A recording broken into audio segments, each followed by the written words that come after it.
మీరు merry Christmas అన్నారు, దానికి అర్థం ఏంటి? నేను అన్నదానికి అర్థం చెప్పాను. హ్యాపీ క్రిస్మస్ అంటే సంతోషం, సంతోషకరమైన క్రిస్మస్ అని. మీరు మేరీ క్రిస్మస్ అన్నారు, ఆ మాటకి అర్థం ఏంటి చెప్పాలి ఇప్పుడు నాకు. మీరు అన్న మాటేగా, చెప్పండి. చెప్పాలా? మీరన్నమాట అడిగాను నేను. మేరీ మేరీ క్రిస్మస్ అన్నారు అంటే ఏంటి? అయ్యో, మేరీ మేరీ క్రిస్మస్, మేరీ పుట్టాడు కదా యేసయ్య, అందుకే మేరీ క్రిస్మస్, మేరీ క్రిస్మస్, అంతేనా? అన్నవాళ్ళు చెప్పకూడదు ఒకసారి. దేవునికి స్తోత్రం, హల్లెలూయా. అది మేరీ మేరీ క్రిస్మస్ కాదు. హిందీలో మేరీ అంటే నా క్రిస్మస్, నా క్రిస్మస్, అది కూడా తప్పి. అందరిది క్రిస్మస్ అంటే అందరిదని. ఇది సర్వలోకమునకు, సర్వ ప్రపంచానికి కూడా దేవుని చేత ఏర్పాటు చేయబడిన పండుగ ఇది. కనుక నా క్రిస్మస్ అంటే మనం సరిపోం, అందరిది ఇది. కనుక నా క్రిస్మస్ అంటమే తప్పు, అంటమే తప్పే. మేరీకి పుట్టాడు కనుక మేరీ క్రిస్మస్ అంటం కూడా తప్పే. మరి ఏమిటి కరెక్ట్ అంటే అది మెర్రీ మెర్రీ క్రిస్మస్ అనాల, మేరీ మేరీ క్రిస్మస్ కాదు. మర్రి చెట్టు అంటారు కదా, ఆ మర్రి చెట్టు బదులు మా బదులు మే పెట్టండి, మెర్రీ మెర్రీ క్రిస్మస్. ఇప్పుడు చెప్పండి, happy happy Christmas, merry merry Christmas, happy happy Christmas, marry marry Christmas.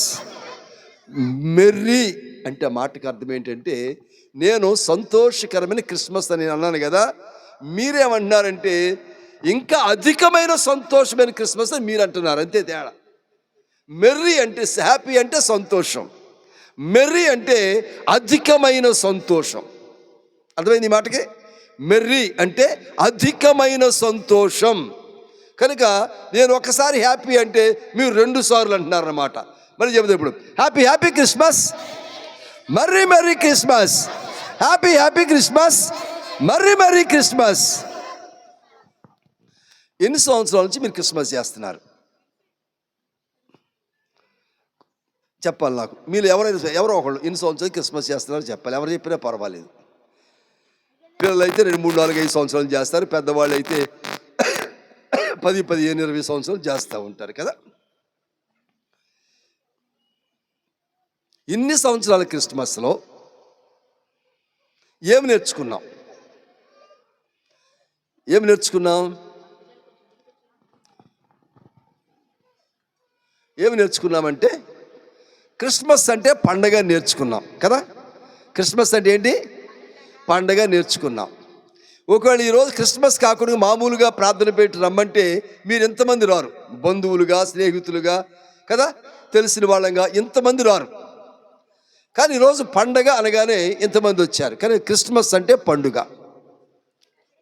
ఇంకా క్రిస్మస్ అంటే దానికి అర్థం ఏం తెలుసు అంటే మనం నేర్చుకున్నది కొత్త బట్టలు కొనుక్కుంటారు. కొత్త బట్టల పండగ క్రిస్మస్ అంటే. ఇల్లు ఒళ్ళు శుభ్రం చేసుకుంటారు కనుక ఇల్లు శుభ్రం చేసుకునే పండగ క్రిస్మస్ అంటే. చుట్టాలు పిలుచుకుంటాం, లేదా బంధువులు ఇంటి పిల్లల్ని అల్లుల్ని ఇంటికి పిలుచుకుంటాం. బంధువులు వచ్చే పండగ క్రిస్మస్ అంటే. ఇంకా క్రిస్మస్ అంటే ఏంటంటే ఇంక ఇంట్లోకి బైకో, ఫోనో, టీవీయో, సోఫా సెట్టో, స్టవ్వో, గిన్నో, దాకో, కొండో ఏదో కొనుక్కుంటాం. దాన్ని మళ్ళీ ఈఎంఐలో కొంటాం. పైగా ఈఎంఐలో కొనుక్కొని దాని పండగ అంటున్నాం మనం. క్రిస్మస్ పండుగ ఏంటంటే క్రిస్మస్ పండుగ అండి. పండగ కొనుక్కున్నానండి. ఈ చొక్కా ఎప్పుడు కొన్నావురా? మన క్రిస్మస్ పండుగ కొన్నాను రా. ఈ గొలుసు ఎప్పుడు చేయించుకున్నామా? మన క్రిస్మస్ పండుగ చేయించుకున్నా. అంటే మన క్రిస్మస్ పండుగ వీటన్నిటి చుట్టూ తిరుగుతూ ఉంది. అంతేనా క్రిస్మస్ పండుగ అంటే? అదేనా క్రిస్మస్ అంటేను? ఇంట్లో సామాన్లన్నీ బయట వేసేసుకొని ఈ పూర్వం అమ్మమ్మ సామాన్లు, అమ్మమ్మ సామాన్లు ఉంటాయి, వరుసకు వస్తూ ఉంటాయి. ఆడపిల్లకి అవి చెడగొట్టరు, అలా అటక మీద పెడుతుంటారు. క్రిస్మస్ 6 రోజులు 10 రోజులు ముందు తీసి వాడి చింతపండు వేసి రుద్ది కడిగి ఈ లోపల క్రిస్మస్ వచ్చేసరికి రెక్కలు పడిపోయి అబ్బబ్బబ్బళ్ళు ఎప్పుడు రా, నా వల్ల కాదు లేకటం అని పడుకుంటారు. క్రిస్మస్ రోజు పడుకుంటారు. అదే క్రిస్మస్ అంటేని. ఇవేవి క్రిస్మస్లు కాదు. క్రిస్మస్ అంటే ఇప్పుడు మనం చదువుకున్న వాక్య భావంలో ఉన్నటువంటి మాట ఏంటంటే మీకు చిన్నవి ఆ, ఆ, ఆ. పరలోకమునకు వెళ్ళిన తరువాత ఎవరంటున్నారండి ఈ మాట? దూతలు. పరలోకమునకు వెళ్ళిన తర్వాత ఎక్కడి నుంచి వచ్చారు దూతలు? పరలోకము నుంచి వచ్చారు. ఎందుకు వచ్చారు అంటే యేసుక్రీస్తు ప్రభు ఈ లోకంలో నరునిగా పుట్టినందుకు ఆయనతో పాటు కొన్ని వందల వేల మంది దూతలు, దేవుని యొక్క దూతలు ఈ లోకంలోకి వచ్చారు. యేసు ప్రభు పుట్టిన తర్వాత ఆయన్ని ఆ పశువుల తొట్లో పరుకోబెట్టిన తర్వాత కొంతమంది కనిపించి ఈ విషయాన్ని చెప్పి యేసు ప్రభు రక్షకుడు పుట్టాడని చెప్పేసి అప్పుడు మరలా తిరిగి వారు పరలోకానికి వెళ్ళిపోయారు. అది జరిగి ఎంతకాలం అయిందంటే ఇంచుమించుగా 2000 సంవత్సరాలు అయింది. కానీ 2000 సంవత్సరాల నుంచి పండుగ జరుపుకుంటున్నాం. మన తాతలు జరుపుకున్నారు, ముత్తాతలు జరిపారు, మనం జరుపుకుంటున్నాం, మన పిల్లలు మనవలు జరుపుకుంటూ ఉన్నారు. కానీ ఇది ఎంతసేపు పప్పలో కొత్త బట్టలు చుట్టూ తిరుగుతుంది ఈ పండుగ. ఎప్పుడు చూసినాను ఆ దేవదూతలు ఏమిటో, వారు రావటం ఏమిటో, ఎందుకు వచ్చారో అర్థం కావట్లేదు. ఓ చిన్న పిల్లోడు అంటే ఇలాంటి పిల్లోడు చదువుకుంటున్నాడు, 3 తరగతి 5 చదువుతున్నాడంట. ఆవిడ సరిగ్గా ఇది చిన్నపిల్ల కదా ఆటలాడతారు, అల్లరి చేస్తూ ఉంటారు, కాసేపు టీవీ చూస్తారు, కాసేపు ఈ మధ్యలో ఈ ఫోన్లు ఒకటి వచ్చినాయి కదా, ఈ స్మార్ట్ ఫోన్లు, ఇక వాటితో ఆడుతూ కూర్చుంటారు. ఇక పిల్లలు వాడు స్కూల్ సరిగ్గా వెళ్ళట్లేదు, సరిగ్గా చదవట్లేదు. అందుకని నాన్న తిట్టాడంట, అరే స్కూల్ సరిగ్గా వెళ్ళకపోతే, ఈసారి మార్కులు పరీక్షలో మంచి మార్కులు రాకపోతే, ఫస్ట్ ర్యాంక్ రాకపోతే నీ చేత మన వీధి చివర కూరగాయలు కొట్టుని చూడు, అలాంటి కూరగాయలు కొట్టి పెట్టేస్తాను నీ చేత అన్నాడు. తిట్టాడు అన్నాన ఈ పిల్లోడిని. అలా తిట్టాడు. ఉద్యోగానికి వెళ్ళిపోయాడు. చదువుకుంటున్నాడు, పుస్తకం చదువుకున్నాడు. ఈ లోపల వాళ్ళ అమ్మ వచ్చింది, పిల్లోడు వాళ్ళ అమ్మ వచ్చింది. ఎరా నాన్న తిట్టాడు, విన్నావా? విన్నాను మమ్మీ. మరి బాగా చదువుతున్నావా? బాగా చదువుతున్నాను. రేపు నుంచే పరీక్షలు అన్ని చదివావా? అన్నీ చదివేశాను మమ్మీ. అన్నీ రెడీయేనా? Ready mummy. అన్నీ సిద్ధపడ్డావా? సిద్ధపడ్డాను మమ్మీ. ఏది నువ్వేం సిద్ధపడ్డావో, ఏం చదివావో, ఏం రెడీ అయ్యావో ఒకసారి చెప్పు నాకు అందంట. పాపం ముచ్చటగా ఏం చదివేసాడు నా కొడుకుని అంద. నిజమే, తల్లి అంతే కదా మరి. పాపం అడిగిందంట. వెంటనే పిల్లోడు అంటున్నాడు, దొండకాయలు, బెండకాయలు, పచ్చిమిరపకాయలు, టమాటాలు, కేజీ ఉల్లిపాయలు గుండ్రంగా ఉన్నాయమ్మా, కేజీ 50 రూపాయలు, రండమ్మా రండి కొనుక్కోండమ్మా అన్నట ఇంట్లో కూర్చొని. వాళ్ళ అమ్మ ఏం చెప్పింది? వాళ్ళ నాన్న ఏం చెప్పాడు ముందు? నువ్వు చదువుకోకపోతే కూరగాయలు కొట్టి ఇచ్చేవాళ్ళు చూడు, అలాంటి కూరగాయలు కొట్టి పెట్టిస్తాను అన్నాడంట. అప్పుడు చీడు ఏం చేస్తాడు తెలుసు, ఇంట్లో చదువుకోవట్లేదు, ఆ కొడుతురికి రోజు నిలబడి చదువుతున్నాడు గంట. ఈ కొట్టి ఎలా చూడాలా, ఎలా చేయాలని చెప్పేసి 1 గంట సేపు నిలబడి వాళ్ళు ఎలా గరుస్తున్నారో, ఎలా కేకలేస్తున్నారో కొట్లో వాళ్ళు అవి నేర్చుకుని వస్తున్నాడు ఇంటికి. చదువుకోవడం మానేశాడు. ఎలా ఏ సిద్ధపడ్డావురా? దొండకాయలు, బెండకాయలు, తోటకూర, ఉల్లిపాయలు అంట మొదలుపెట్టాడు. మళ్ళీ పైగా రెండమ్మా రండి కొనుక్కోండి. క్రిస్మస్కి మనందరూ ఇలాగే సిద్ధపడుతున్నాం. సంవత్సరాలు గడిచిపోతున్నాయి కానీ నిజమైనటువంటి సిద్ధపాటు, నిజంగా క్రిస్మస్ అంటే ఏమిటి, క్రిస్మస్లో ఉన్నటువంటి అంతరార్థం ఏమిటి, ఇది మనం గమనించలేకపోతున్నాం. కానీ ఇక్కడ అంటున్నాడు ఆయన, యేసుక్రీస్తు ప్రభు ఆయన పరలోకములో బయలుదేరి ఈ లోకములోనికి వచ్చి, ఈ లోకములో కన్యక అయినటువంటి మరియ గర్భమందు ఏ పురుషుణ్ణి ఎరుగకుండా పవిత్రంగా పరిశుద్ధంగా ఉన్నటువంటి మరియ గర్భమందు జన్మించాడు. జన్మించగానే ఆయన ఏం చేశారంటే, ఎక్కడా స్థలం లేకపోతే మన రాంబాబు గారు పశువులు కొత్త ఉందిగా, దాంట్లో గడ్డేసి ఉందంట తోటి, దాంట్లో పడుకోబెట్టారు. ఏ రాంబాబు ఎక్కడ? పెద్ద రాంబాబు గారు ఎలాగో రాడు ఆయన. జ్యోతి ఉందా? ఆ పశువుల తోటలో పడుకోబెట్టారండి యేసయ్యని. అప్పుడు దేవుని దూతలు అక్కడికి వచ్చి సర్వోన్నతమైన స్థలములలో దేవునికి మహిమ అని ఆ పడుకున్న బాలుని చూసి స్తుతిస్తున్నారంట. వారు ఉన్నది ఎక్కడున్నారు ఇప్పుడు? కంపు కొట్టే పశువుల పాక దగ్గర ఉన్నారు వాళ్ళు. కానీ వాళ్ళు ఏమంటారు తెలుసా దూతలు? అది సర్వోన్నతమైన స్థలం, అంటే గొప్ప గొప్ప ఉన్నతమైన స్థలము అని చెప్పేసి వారు దూతలు కొనియాడుతూ ఉన్నారు. ఈ సంగతులు చెప్పిన తర్వాత వారు పరలోకం వెళ్ళిపోతూ దూతలు ఆ యేసును గూర్చి కొన్ని మాటలు మాట్లాడుతున్నారంట. కనుక యేసు ప్రభు ఈ లోకంలోనికి రావడానికి కారణం ఏంటి? ఒక మాట మీకు జ్ఞాపకం చేస్తున్నాను. ప్రకటన గ్రంథం 5వ అధ్యాయం 5వ వచనం చూద్దాం. 2-3 మాటలు చెప్పి నేను క్రిస్మస్ ఆహారం ముగించేస్తాను వర్తమానం. తర్వాత పిల్లల కార్యక్రమాలు చాలా ఉన్నాయి. బహుశా 1 గంట 2 దాకా జరగవచ్చు ఆ కార్యక్రమాలు. అందరూ ఎలర్ట్గా ఉండి చక్కగా పిల్లల కార్యక్రమాలు చూసి సంతోషించండి, తరించండి. ఆ పెద్దలలో ఒకడు, ఏడవకుము, ఇదిగో దావీదుకు చిగురైనటువంటి యోధా గోత్రపు సింహము 7 ముద్రలు తీసుకొని ఆ గ్రంథమును విప్పుటకై ఏం చేశాడంట? జయము పొందిన నాతో చెప్పాను అంటాడు. ఇక్కడ ఒక ఆయన ఏడుస్తూ ఉన్నాడు. మనం కూడా సహజంగా చాలాసార్లు దుఃఖిస్తాం, వేదన పడతాం, కన్నీళ్ళు పెట్టుకుంటాం, బాధపడతాం కదా. మన ఇంట్లో వాళ్ళకి ఏదైనా అయిందంటే ఎంత బాధపడతాము. వేసిన చేను పంట చేతికి రాలేదంటే, నష్టం వస్తుందంటే బాధపడతాము. పిల్లోడు ఫెయిల్ అయ్యాడంటే బాధపడతాము. కుటుంబ జీవితం పిల్ల పెళ్లి చేస్తాం, అది కొంచెం చిక్కురొక్కురుగా ఉందంటే బాధపడతాము కదా. ఇల్లు కట్టుకోలేకపోయాం, దానికి బాధపడుతూ ఉంటాం. అప్పులు ఎక్కువైపోయినాయి, బాధపడుతూ ఉంటాం. ఇవన్నీ ఒక్కసారి మూగేసరికి ఈ ఏడుపు తప్ప ఏముంటుంది మనకి? కనుక రకరకాల బాధల చేత మనం శుష్కించబోతున్నాం, రకరకాల బాధల చేత బాధపడుతున్నామంట. అప్పుడు మనం ఏడుస్తూ ఉన్నామంట, అయ్యో నా సంగతి ఎవరు చూస్తారు అని చెప్పేసి. నాకు మేలు కలగటం లేదు, నాకు నెమ్మది కలగటం లేదు, నాకు మనశ్శాంతి కలగటం లేదు, నాకు సంతోషం కలగటం లేదు, నాకు సమృద్ధి కలగటం లేదు. నేను చీకటిలో మ్రగ్గిపోతున్నాను. నేను నా కుటుంబం విడుబడిన వారముగా ఉన్నాం. మమ్మల్ని పలకరించేవారు లేరు, మమ్మల్ని ఓదార్చేవారు లేరు, కనీసం గుమ్మలోకి రమ్మన్న వాళ్ళు లేరు, గుమ్మలో పిలిచి గుక్కు నీళ్ళు ఇచ్చిన వాళ్ళు లేరు అని చెప్పి వేదన ఉన్నారుగా. జరుగుతున్నాయి, ఈ సందర్భాలు జరుగుతున్నాయిగా అని మీరు అంటూ ఉంటారు. అమ్మలక్కల కోసం మాట్లాడుతున్నారు. మా ఆడపడుచుని చూసావా, ఇప్పుడు దాకా గుమ్మలో జాకెట్కు మొక్క కూడా పెట్టలేదమ్మా నాకు, నేనే మొన్న వచ్చినప్పుడు చీర పెట్టా అంటున్నాగా మనం. మీరు ఎంతమంది అమ్మా, మా బావగారు మా అన్న ఉన్నారా, తోటికోడలు ఉన్నారా, ఇంతవరకు గుమ్మలో పిలిచి మంచినీళ్ళు ఇచ్చిన లేరమ్మా మాకు అంటాం చాలాసార్లు.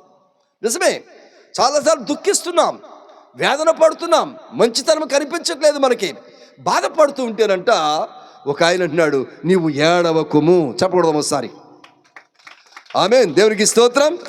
ఆ ఏడవకుండా చేసేదే happy Christmas. Happy happy Christmas, merry merry Christmas, happy happy Christmas, merry merry Christmas. నీ జీవితంలో దేనికి ఏడుస్తున్నావు, దేనికి విచారిస్తున్నావు, ఏ నష్టాన్ని భరించలేక అతలాకుతలమైపోతున్నావు, ఏ వేదనతో నువ్వు కింద మీద పడుతున్నావు. ఒకవేళ భార్యాభర్తల మధ్య సఖ్యత లేదా, పిల్లోడు చెప్పిన మాట వింటలేదా, నువ్వు వ్యవసాయం చేసావు, కొంతకాలం నష్టం వచ్చింది, వ్యాపారం మొదలెట్టావు, వ్యాపారం నష్టం వచ్చింది. ముందేమో నిమ్మతోట వేసావు, ఆ నిమ్మతోట వేసాక డబ్బులు రావట్లా. పొగాకు వేసావు, పొగాకు మీరు రావట్లేదు. ఎవరే పొగాకు వేస్తే రావట్లేదు, కానీ పొగాకు వ్యాపారం చేస్తాను సరే వ్యాపారం మొదలెట్టావు, 6 పాలు తెలకి వ్యాపారం నష్టం వచ్చింది. ఇది కాదని చెప్పి మిరపకాయ వేసావు, ఊరు తిరిగి మిరపకాయలు కలెక్ట్ చేసావు, దానికి రేటు పడి వర్షం వచ్చింది, తడిసిపోయింది. రకరకాల నష్టాలు వేళ.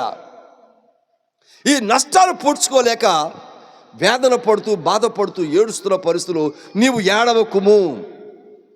ఈ మాట ఎంత ధైర్యాన్ని ఇస్తుంది మనకి. నువ్వు బాధపడకు, ఎంత ధైర్యాన్ని ఇస్తుంది. భయపడకు, ఎంత ధైర్యాన్ని ఇస్తుంది. ఆ రోజుల్లో చలికాలంలో గొర్రెల మందలు కాచుకుని గొర్రెల మందల దగ్గరికి వచ్చి దేవదూతలు అంటున్నారంట, మీరు భయపడకుడి. వారు భయపడుతున్నారు జీవితంలో. అబ్రహాం కూడా భయపడుతున్నాడు. బైబిల్లో అబ్రహాము భయపడతా ఉన్నాడు. ఆదికాండం 15వ అధ్యాయం తీయొద్దులేమ్మా, ఆదికాండం 15వ అధ్యాయం మొదటి వచ్చి ఉంటుంది అక్కడ. ఈ సంగతులు జరిగిన తర్వాత అంటాడు, అబ్రహామా నువ్వు భయపడవద్దు. కొన్ని సంగతులు జరిగిన జీవితంలో భయం ఏర్పడింది, మనకి భయం ఏర్పడింది.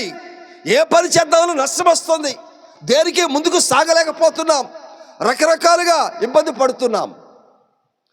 భయపడకుమనే మాట, ఏడవకుమనే మాట, నేను నీకు తోడయ్యున్నాను అనే మాట ఎంత అద్భుతమైన ధైర్యాన్ని ఇస్తాయి అంటే మనకి. అది దేవుని ద్వారా జరుగుతుంది కనుక మనకు పుట్టినప్పుడు యేసు క్రీస్తు ప్రభు పేరంట ఇమ్మానుయేలు అంట. ఇమ్మానుయేలు అంటే ఏంటి? ఆ మాటకు అర్థం ఏంటి? దేవుడు మనకు తోడై ఉన్నాడు. చదవడం ఒకసారి. Happy happy Christmas, merry merry Christmas. తల్లిదండ్రులు కొంతవరకే తోడుగా ఉంటారు. చిన్న వయసులో తప్పడు లేసి పడిపోతుంటే నడిపిస్తారు. పాకేటప్పుడు తోడుగా ఉంటారు. స్కూల్కి వెళ్ళే వయసు వచ్చిన తర్వాత వెళ్ళరా స్కూల్కి వెళ్ళరా అంటారు. రోజు తీసుకెళ్తారు భుజాల మీద ఎక్కించుకొని. గాడిదలాగా ఉన్నావు, నడవలేవు, అడ్డగాడిద తాడి చెట్లాగా అయ్యావు, ఇంకేంటి ఎత్తుకునేది నిన్న అంటున్నాగా. తల్లిదండ్రులు కొంతవరకే తోడుగా ఉంటారు. పోలే కలకాలం తోడుగా ఉంటారు. భార్య పెళ్లి చేస్తే పోనీ భార్య భర్తలు కలకాలం కలిసి ఉంటారా? ఉండరు. చెరోకు ఉద్యోగం, ఈ పిల్ల నీళ్ళు వేసుకుని పుట్టింటికి వెళ్తుంది, మళ్ళీ ఒంటరితనమే. ఈ రకరకాల ఒంటరితనాలు వచ్చేస్తాయి. కనుక కలకాలం తోడుగా ఉండేటువంటి వారు ఎవరూ లేరు. అలా అని చెప్పి తోబుట్టువులు ఉంటారా? ఎవరి పని వాళ్ళది. కనుక నీ కష్టములో, నీ శ్రమలో, నీ ఇబ్బందిలో, నీ ఇరుకులో నీకు తోడుగా ఉండేది ఎవరంటే నీ కొరకు పుట్టినటువంటి యేసయ్య తోడుగా ఉండటానికే ఈ లోకంలో పుట్టాడు ఆయన. చెప్పలు కొడదాం. అందుకే happy happy Christmas, merry merry Christmas. ఒకటి, భయపడవద్దు. రెండవది, ఏడవకుము. మూడవది, నేను నీకు తోడై ఉన్నాను. ఈ మూడు విషయాలు నీ కొరకు జరిగించడానికంట పరలోకములో ఉన్న తలుపులు 7 తలుపులు తెరుచుకుంటూ, ఒకటి కాదు, 2 కాదు, 7 తలుపులు తాళాలు వేసేసి ఉంటే ఆ 7 తలుపుల యొక్క తాళాలు తెరుచుకొని నీ కొరకు ప్రభు ఈ లోకంలోకి వచ్చాడు. ఆయన ఈ లోకంలోకి వచ్చి ముందుగానే చెప్పబడింది నీకు తోడుగా ఉండే రక్షకుడు వస్తున్నాడని. కానీ ఆ రక్షకుడు పుట్టినప్పుడు ఎవ్వరు కూడా స్థలం ఇవ్వలేదట. అమ్మా స్థలం ఉందా, నా భార్య నిండు చూడాలమ్మా అని అడిగితే ఒక్కరు కూడా స్థలం ఇవ్వలేదు. కనుక సత్రములో స్థలము లేనందున ఏం చేశారంట, పశువుల తొట్టిలో పరుండబెట్టిరి అనే మాట చూస్తాం మనం. కనుక ఇప్పుడు ఎక్కడి నుంచి వచ్చాడయ్యా అంటే ఈయన ఆ పరలోకములో ప్రకటన గ్రంథంలో మనం చూసినట్లుగా యోధా గోత్రపు సింహముగా మన మధ్యలోనికి యేసయ్య వచ్చాడు. చెప్పకూడదాం. దేవునికి స్తోత్రం, హల్లెలూయా. ఒకవేళ మీరు ఏదైనా ఊరు వెళ్ళారు, లేదా మీరు వెళ్తుంటారుగా, ఏదో పని మీద ఊరు వెళ్తారు. ఆ ఊరు కొత్త మనకి. సరే దారి తెలియక ఎటు వెళ్ళాలని చెప్పేసి అక్కడ నిలబడి ఎవరు రోడ్డు మీద బాబు పలానా వాడి ఇంటికి వెళ్ళాలా, ఎటు వెళ్తాను అనుకోండి, నేను తీసుకెళ్తాను రా అని తీసుకెళ్తాడు అబ్బాయి. ఏం చేస్తున్నాడు అబ్బాయి, నేను తీసుకెళ్తాను రా అని చెప్పి తీసుకెళ్తున్నాడు. కానీ ఆ అబ్బాయి గుడ్డోడు. సరిగ్గా తీసుకెళ్తాడా? నువ్వు ఆ గుడ్డితనం చూసావు. ఒరే అబ్బాయి, నువ్వు అసలే గుడ్డోడివి, నువ్వు కరెక్ట్గా తీసుకెళ్తావా? గుడ్డోడు నిన్ను నడిపించలేడు, మోగవాడు నిన్ను నడిపించలేడు, కుంటివాడు నిన్ను నడిపించలేడు, పిచ్చోడు నిన్ను నడిపించలేడు, తెలివి తక్కువవాడు నిన్ను నడిపించలేడు, బలహీనుడు నిన్ను నడిపించలేడు. ఎవరు నడిపిస్తారయ్య అంటే సింహములాగా బలమైనటువంటి వాడిగా, జ్ఞానవంతుడుగా, నీ పరిస్థితి ఏదైనా సరే ఆ పరిస్థితుల్లో నుంచి నిన్ను చక్కగా నిదానంగా నడిపించగలిగిన సమర్థవంతత కలిగినటువంటి యోధా గోత్రపు సింహములాగా యేసు ప్రభు మన కొరకు పుట్టాడు. అందుకే హ్యాపీ క్రిస్మస్. చెప్పకూడదాం. Happy happy Christmas, merry merry Christmas, happy merry Christmas, happy merry Christmas. దేవునికి మహిమ కలుగును గాక. కనుక వచ్చింది ఎవరో, పుట్టింది ఎవరో తెలుసా? మనం అనుకుంటే జోజో లాలి జోజో కాదు. ఆయన ఎవరయ్యంటే సింహము. ప్రకటన గ్రంథంలో ఉందా మా మాట? యోధా గోత్రపు సింహము. ఆయన సింహం అండి. సింహము అడవిలో రాజటీవీతో నడుస్తూ ఉంటుంది. దానికి అదురు లేదు, బెదురు లేదు. దారి ఉందా లేదో చూసుకొని వెళ్ళిపోద్ది అంతే. ఎదురుగుండా ఉన్న ఏ జంతువు అయినా సరే, అది ఏ మృగమైనా సరే, ఏనుగైనా సరే, జిరాఫీ అయినా సరే, అది ఏదైనా సరే దాని మీద ఉరికి వెళ్ళి దాని మీద దాడి చేసి దాని కొరకు దారి చేసుకుంటుంది సింహము. సింహానికి అరణ్యంలో ఎదురు లేదు. సింహం అది ఉందంటే ఇక ఏ జంతువు కిక్కిరమంటానికి లేదు. అంటే నీ మీద ఏలుబడి చేస్తున్నటువంటి ఆయాసకరమైన పరిస్థితులు ఏమున్నాయో, ఏ అన్యాయంతో విసిగిపోయి ఉన్నావో, ఏ అక్రమం తట్టుకోలేక ఉన్నావో, ఏ నష్టం పూడ్చుకోలేక ఇబ్బంది పడుతున్నావో, నీ కుటుంబాన్ని పోషించుకోవడానికి ఎంత క్రింద మీద పడుతున్నావో, ఆ ప్రతి విషయంలో కూడా సింహములాగా నీ ప్రక్క నిలబడి నిన్ను నడిపించటానికి, నీకు తోడుగా ఉండటానికి, నీకు భయం లేకుండా చేయటానికి ఆ యేసు ప్రభు దిగి వచ్చాడు మన కొరకు. Happy happy Christmas, merry merry Christmas, merry happy Christmas, happy merry Christmas. ఇప్పుడు నీకోసం వచ్చింది ఎవరు? బాలయేసు కాదు, ఆ చిన్నపిల్లాడు అండి, తొట్లో పడుకున్నాడు. ఓ అయ్యి కాదు కాదు, ఆయన సింహము, ఆయన సింహము. ఆ సింహానికి లోకములో ఎదురు లేదు. ఈ లోకంలో సింహానికి ఎదురు లేదు. నేను మొన్నోసారి 2 నెలల క్రితం అనుకుంటాను, బేవడోలు వెళ్ళాను. మీకు చాలామంది బేవడోలు తెలిసే ఉంటుంది. బేవడోలు వెళ్ళాను. ఇలాగే రాత్రిపూట మీటింగ్ అయిపోయింది, వాకింగ్ చెప్పేసి బయలుదేరి కారు తీసుకుని వస్తున్నాను. ఊళ్ళో నుంచి కరెక్ట్గా ఆ హైవే దగ్గరికి, ఆ బ్రిడ్జ్ ఉంటుంది కదా, ఊళ్ళో హైవే బ్రిడ్జ్ ఉంటుంది కదా, కరెక్ట్గా అక్కడికి వచ్చేసరికి నేను దాటి వచ్చేసాను. నేను చూడలేదు, కానీ వెనకాల నన్ను పిలిచిన పాస్ గారు వాళ్ళు కూడా ఊరు ఇంటికి వెళ్దాం కదని అన్నీ సర్దుకొని 10 నిమిషాల తర్వాత 4 తర్వాత ఆ పాస్ గారు అంతా వచ్చారంట అక్కడికి. మొత్తం 4-5 యవనస్తులు, అందరూ 10 మంది దాకా బొళ్ళు వేసుకొని, ఒక బండి మీద 2-3 మొత్తం మీద ఇంటికి వెళ్దాం. వాళ్ళు కూడా అదే దారిలో రావాలి, కొంత దూరం వచ్చారంట. ఆ బ్రిడ్జి, హైవే బ్రిడ్జ్ దగ్గరికి వచ్చేసరికి, ఫ్లైఓవర్ దగ్గరికి వచ్చేసరికి ఎదురుగుండా చింత నిప్పులతో కళ్ళు దగ్గ మెరిసిపోతున్న చిరుతపులి పడుకొని ఉంది రోడ్డు పక్కన. వాళ్ళు గుండె గుబేలు మంది. వెంటనే ఫోన్ చేశారు, అయ్యగారు మీరు ఎక్కడా? నేను ఇంట్లో ఉన్నప్పటికి ఇంట్లోకి వచ్చాను. అన్నాను.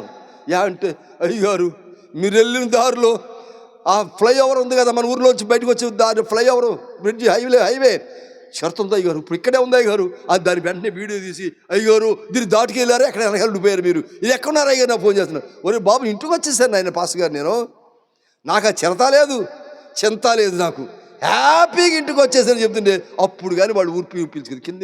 వాళ్ళ చిరుతను దాటి ముందుకెళ్ళలేక వెనక్కి అరగంట సేపు నిలబడి, అది అక్కడే ఉంది. లారీలు వస్తున్నాయి, ట్రక్కులు వస్తున్నాయి, అది నిలవంటుంది, లేస్తుంది, ఓ రౌండ్ వేస్తుంది, మళ్ళీ వచ్చి పడుకుంటుంది రోడ్డు మీద, రోడ్డు మీద పడుకుంటుంది, కదలలేదు. ఒక చిరుతపులే రోడ్డు మీదకి వచ్చి అంత రాత్రిపూట పెద్ద లారీలు అంత లైటింగ్తో వస్తూ ఉంటే, హార్న్ కొడుతుంటే చెక్కు చెదరకుండా అలాగే కూర్చొని ఉంది రోడ్డు మీద. ఇక అడవిలో సింహానికి ఎదురుంటుందండి. ఆ గొప్ప సింహమే యోధా గోత్రం సింహం, యేసయ్యగా మన కొరకు తోడుగా ఉండడానికి వచ్చినటువంటి సింహం అది. చెప్పకూడదాం happy happy Christmas, merry merry Christmas. ఎలా వచ్చింది సింహము చూద్దాం. ఒక మాట మీకు జ్ఞాపకం చేస్తున్నాను. మొదటి దినవృత్తాంతాల గ్రంథం 5వ అధ్యాయము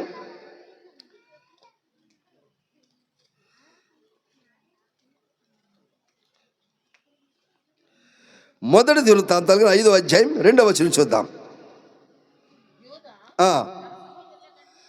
యోధా తన సహోదరులకందరికంటే కూడా హెచ్చైనటువంటి వాడు. ఇతనిలో యోధాలో నుండి ప్రముఖుడు ఒకడు బయలువెడలు. చెప్పకూడదాం. ఈ యోధాలో నుంచి ప్రకటన ఏం చూస్తున్నాం మనము? యోధా గోత్రపు సింహము, పవర్ఫుల్ సింహం అండి, అది బలమైన సింహము. ఆ బలాన్ని మించిన బలం మరొకటి లేదు లోకంలో. ఆ బలమైన సింహం నీకు తోడుగా ఉండటానికి వస్తే అది ఎక్కడి నుంచి వచ్చిందయ్యా అంటే యోధా గోత్రములో నుంచి వచ్చిందంట. ఒక గోత్రం ఉంది, మనం కూడా గోత్రాలు పెళ్ళిళ్ళకి చూస్తాం కదా, అలాగే ఒక గోత్రం, యేసయ్య గోత్రం ఉంది, అది యోధా గోత్రము అన్నారు. ఆ యోధా గోత్రములోంచి ఏమంటున్నాడు ఇక్కడ? ప్రముఖుడు ఒకరు అంటున్నాడు. ప్రముఖుడు ఒకరు బయటకు వచ్చాయంట. ఆ ప్రముఖుడే మనకు తోడుగా ఉండటానికి వచ్చినటువంటి యేసుక్రీస్తు ప్రభువారు. చెప్పకూడదాం happy happy Christmas, merry merry Christmas. ఇప్పుడు ఎవరు వచ్చారు? భయపడవద్దు అని ఒక ఆయన వచ్చాడు, ఏడవకుము అని ఆయన వచ్చాడు, నేను నీకు తోడుగా ఉంటానని ఆయన వచ్చాడు, సింహబలంతో ఆయన వచ్చాడు. ఇక్కడ ఎవరు వచ్చారంట? ప్రముఖుడు. యోధాలో నుంచి ఒక ప్రముఖుడు నీ కొరకు వస్తున్నాడు. ఒక ప్రముఖుడు.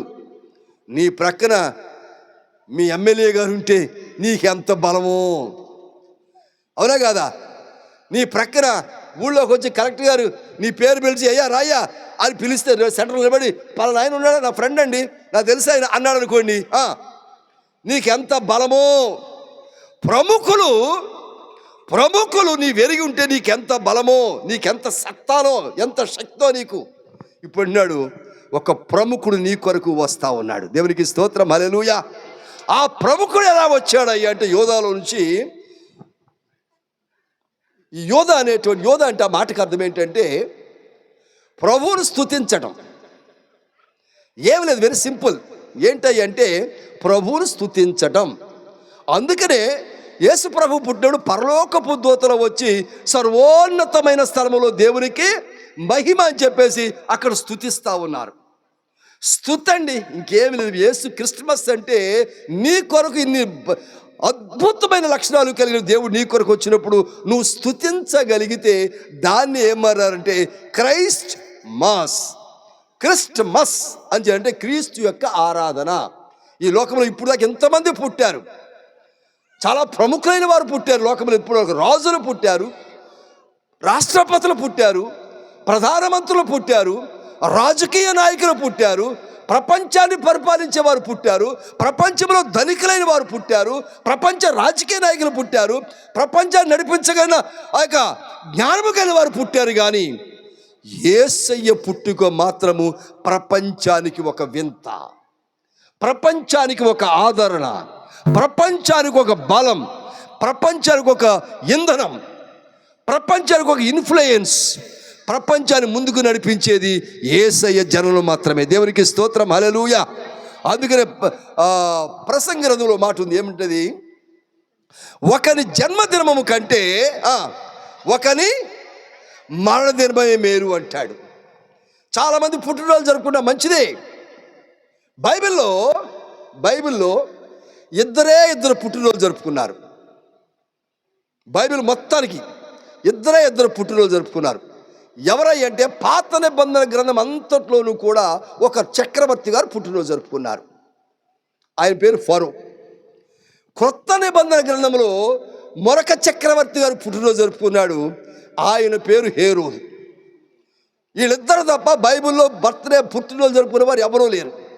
ప్రసంగి గ్రంథం ఏమంటే ఒకని జన్మదినము కంటే ఒకని మరణదినమే మేలు అని. కానీ ఈ రోజున ఎక్కువ మంది ప్రజలు ప్రపంచవ్యాప్తంగా, ప్రపంచం అన్ని దేశాల్లో అన్ని భాషలు మాట్లాడేవారు, అన్ని ప్రాంతాల వారు, దాదాపుగా 295 దేశాల్లో ఉన్న ప్రజలు ఈవేళ క్రీస్తు యొక్క పుట్టినరోజున అద్భుతంగా ఆర్భాటంగా జరుపుకుంటా ఉన్నారు. చెప్పకూడదాం, happy happy Christmas, merry merry Christmas. ఎందుకు క్రీస్తు జన్మ అంత ప్రాముఖ్యత అయిందంటే ఆయన ప్రముఖుడు. ఎవరంటే ఆయన యోధాలో నుంచి ఒక ప్రముఖుడు వస్తా ఉన్నాడు నీ కొరకు. ఈయన ప్రముఖుడు, VIP. Is a very important person. నిన్ను ఆదుకునేవాడు, నిన్ను ఆదరించేవాడు, నిన్ను మేల్కొల్పేవాడు, నిన్ను నడిపించేవాడు, నిన్ను భుజాన్ని మోసేవాడు, నీకు ఊపిరి ఇచ్చినవాడు, నీలో ఊపిరి నిలిపినవాడు. మరణం తప్పించడానికి ఆయన వశంలో ఉన్నది కనుక నీ కొరకు ఏం చేయటానికైనా సరే సరిపోయిన చాలిన దేవుడు ఆయన. అందుకే happy happy Christmas, merry merry Christmas, happy happy Christmas, merry merry Christmas. కనుక ప్రపంచవ్యాప్తంగా ఎక్కువ మంది జరుపుకునే పండగ ఏదైనా ఉందంటే బైబిల్లో జరపలేదు. కానీ యేసు ప్రభు మన కొరకు పుట్టి, మన కొరకు సిలువలో తన ప్రాణం పెట్టి చనిపోయి సమాధి చేయబడి మరలా తిరిగి సమాధిలోంచి లేచి ఆయన ఆరోహణమైపోతూ కూడా అంటున్న మాట ఏంటో తెలుసా? యోహాను సువార్త 14:1 ఉంటుంది, మీ హృదయములను కలవరపడనీయకుడి, మీ హృదయములను కలవరపడనీయకుడి. ఈ రోజున చాలా మంది కలవరం ఉంది. ఈ రోజున చాలామంది క్రింద మీద పడుతున్నారు అనేక విషయాల్లో. ఈ రోజున కుటుంబాన్ని బట్టి కలవరం, భార్యను బట్టి భర్తకు కలవరం, భర్తను బట్టి భార్యకు కలవరం, బిడ్డలు బట్టి తల్లిదండ్రులకు కలవరం అండి. వేళ అప్పులు బట్టి కలవరం, వాతావరణాన్ని బట్టి కలవరం. ఎన్ని కలవరపాట్లు ఈవేళ. సింహంలాగా వచ్చిన దేవుడు అటు యేసయ్య అంటున్నాడు, మీ హృదయములను కలవరపడనీయకుడి. అక్కడి చదువున్నాను, ఇంకేముందో తర్వాత, మీ హృదయములు కలవరపడనీయకుడి, దేవుని యందు మీరు విశ్వాసం ఉంచి ఉన్నారు, నా యందున విశ్వాసం ఉంచుడి. నా తండ్రి ఇంట అనేక నివాసములు గలవు, లేని ఎడల మీతో చెప్పుదును. బాగా వినండి. మీకు స్థలము సిద్ధపరచ వెళ్ళుచున్నాను. నేను వెళ్ళి ఎక్కడ సిద్ధపరుస్తారంటే ఇప్పుడు పరలోకంలో మీ కొరకు స్థలము సిద్ధపరచ వెళ్ళుచున్నాను. వెళ్ళి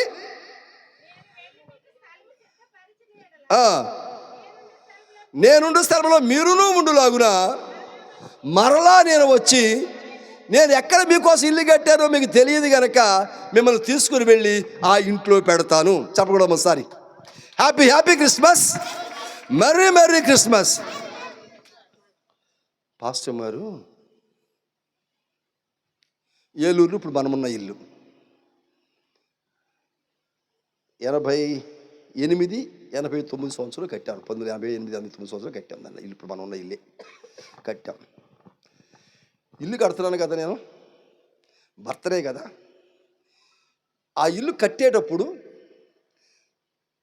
ఎన్నిసార్లు వచ్చి పాస్టర్ గారు ఆ ఇంటిని సూపర్వైజ్ చేశారు, లేకపోతే నచ్చిగా వంటగది ఎలా ఉంది, హాల్ ఎలా ఉంది, నాకు బాగుంటుందా లేదా, ఇంట్లో ఉండేది నేను కదా, నాకు నచ్చుద్దా లేదా అని ఎన్నిసార్లు వచ్చి ఇల్లు కట్టేటప్పుడు తనిఖీ చేసుకున్నారు. అడగండి ఒకసారి. ఎన్నిసార్లు వచ్చారండి? నేను ఫౌండేషన్ స్టోన్ వేసినప్పుడు ఒకసారి వెళ్ళాను, ల్యాబ్కి ఒకసారి, గృహప్రవేశానికి. చెప్పకూడదాం.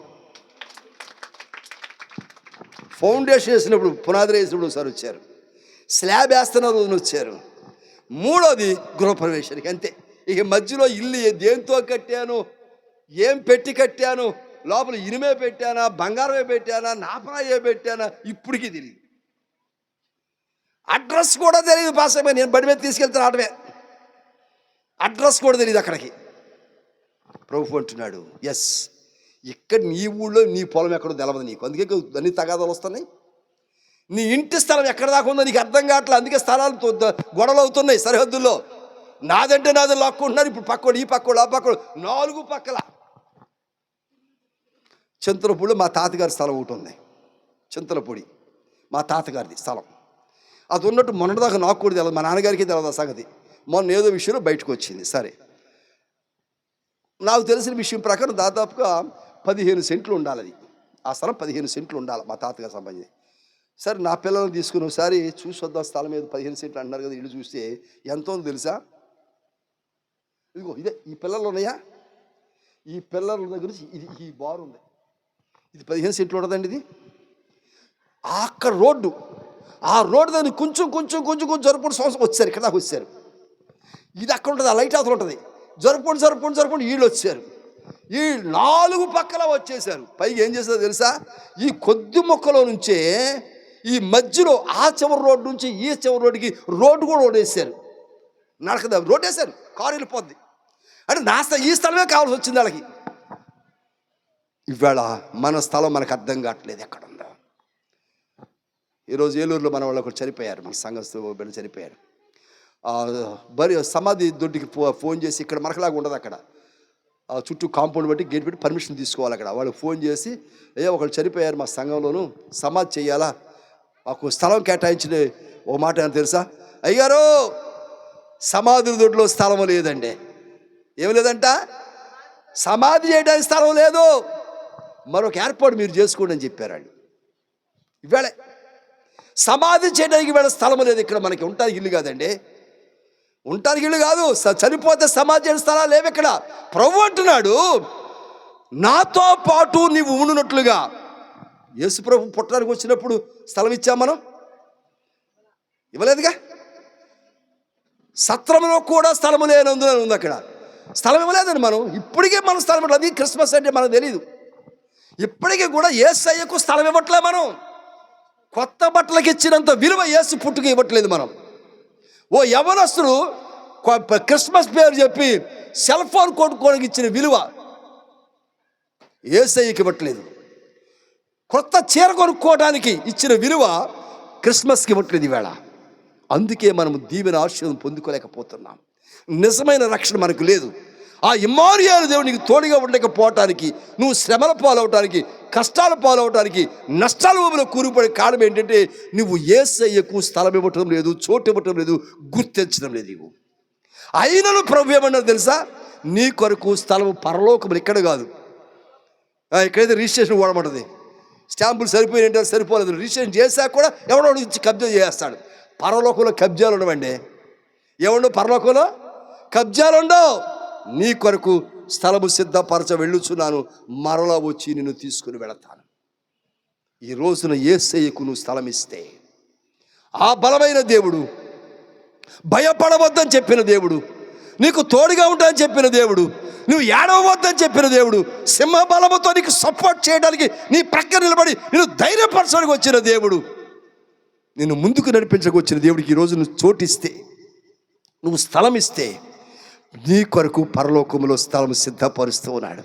ఆ స్థలం ఇరుకిరిగ్గా ఉండదు. ఇటు వచ్చావా, ఇటు కంచేసేవాడరా, అటు కదా, ఈ ఉండవు, ఈ తగాదాలు ఉండవు. అక్కడ రిజిస్ట్రేషన్ గొడవే ఉండదు. అక్కడ ఎన్ని ఎకరాలు ఉండదు, అన్ని ఎకరాలు నీదే. ఆ స్థలానికి ఇంకో రావడానికి అధికారం లేదు.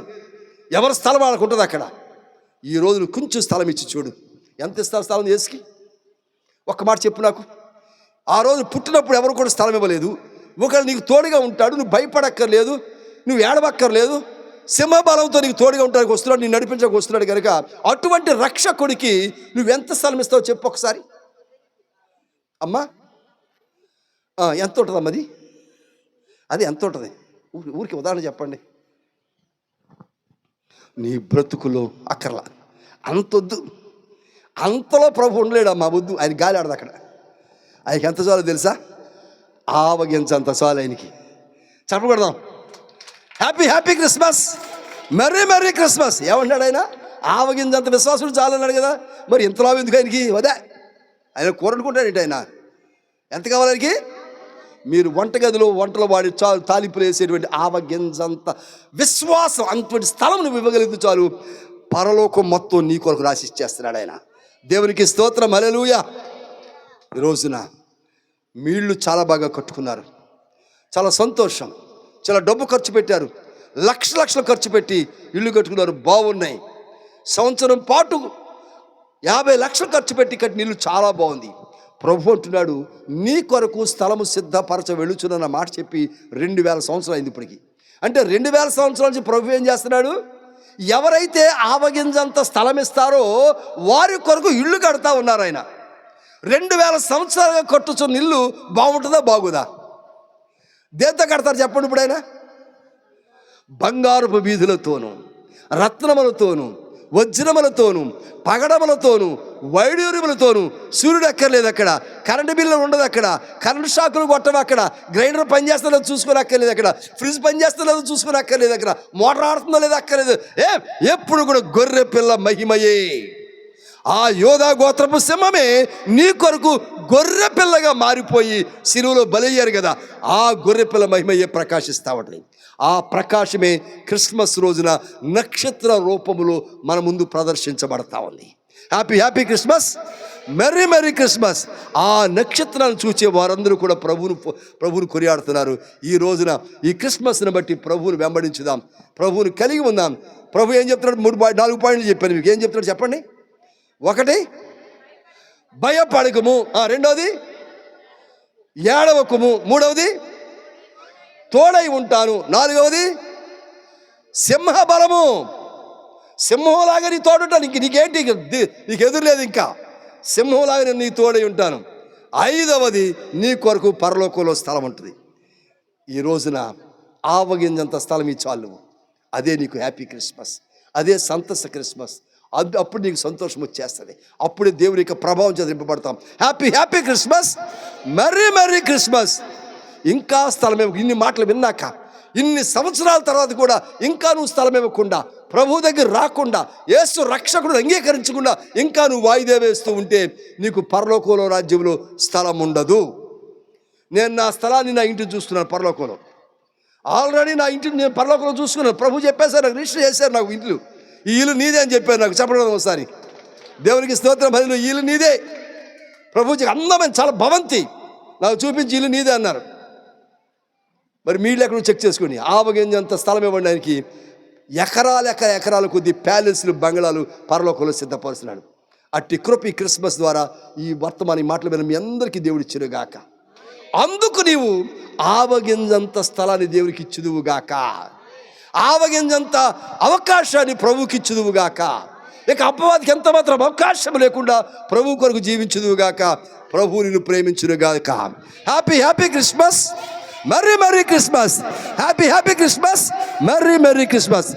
I wish you a happy Christmas. మీ అందరికీ కూడా మరొకసారి ఏడవకుండా చేసి, మిమ్మల్ని మీకు తోడుగా ఉండి, మీరు భయపడకుండా చేసి, సింహములాగా మీ ప్రక్కన నిలబడేటువంటి, నీ కొరకు పరలోక రాజ్యాన్ని స్థిరపరిచేటువంటి యేసయ్య యొక్క క్రిస్మస్ శుభాలు నీకు కలుగునుగాక. మీ ఆత్మలు అక్కడ పట్టబడి వర్ధిల్లునుగాక. మీ ఆత్మలు దేవుని చేత పట్టబడునుగాక. మీ ఆత్మలు దేవుని చేత రక్షించబడునుగాక. ఆయన రక్షకుడిగా వచ్చాడు గనక ఆ రక్షణ కార్యం రాత్రి జరుగునుగాక. ఆమేన్. God bless you. దేవుడు మిమ్మల్ని దీవించునుగాక. తిరిగి సమయాన్ని సేవకులకు అప్పగిస్తున్నాను.